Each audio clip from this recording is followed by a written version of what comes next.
An unexpected car accident led to the discovery of a female corpse. The body was sealed inside the concrete of a bridge pillar. This bridge had been completed 2 years ago. Strangely enough, the body hadn't decomposed at all. Instead, it showed severe signs of dehydration. This indicated that before the victim died, all her blood had been drained. During the autopsy, the medical examiner found something in the corpse's mouth, some red beans and talismans.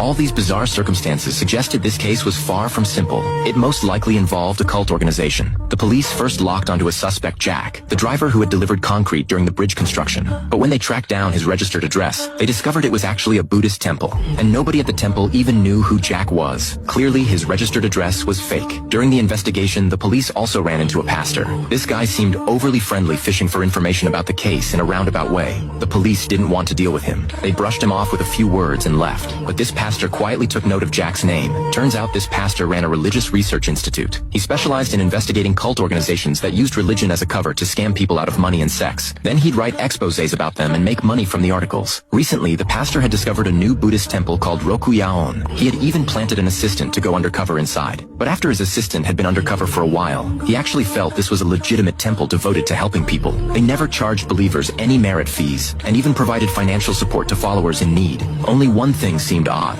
They didn't worship Buddha or God. Instead, they worshipped generals. Yet the pastor was convinced something was wrong with this temple. With over 10 years of experience in this field, he knew that the cleaner an organization appeared on the surface, the darker the conspiracy they were hiding underneath. While they continued investigating Rokuyaon, they happened to run into the police working on the case. After the pastor learned that Rokuyaon might be connected to a murder, he immediately reported the situation to Buddhist headquarters. But the person in charge said there were 3,000 temples like this across the country. There was nothing to worry about. The pastor felt helpless. Just as he was about to leave, a monk called out to him. 신흥 종교라면 분명 지들이 쓰는 경전이 있을 거예요. 자체적으로 해석하거나 아니면 불인가 경전을 쓸 경우 그래야 너희 쪽 종단 집행부에서도 압력을 넣을 명분이 생긴다. 빙고. That night, with his assistant's help, the pastor snuck into the temple when no one was there. He accidentally discovered a hidden door. Going inside, he found what looked like someone's living quarters, and there was a scripture book sitting on the table. Just then, his assistant suddenly turned on the light. The mural on the wall instantly left them both stunned. Meanwhile, the police had also tracked down Jack's mother's house, planning to stake it out and wait for him.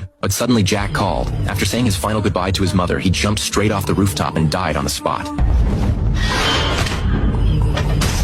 This outcome was naturally much easier for the police to deal with. They quickly closed the case with the suspect dead, but the pastor still felt something didn't add up. He soon found a friend at the police station. From her, he learned that Jack had spent some time in juvenile detention. The charge was killing his father. It seemed like a typical story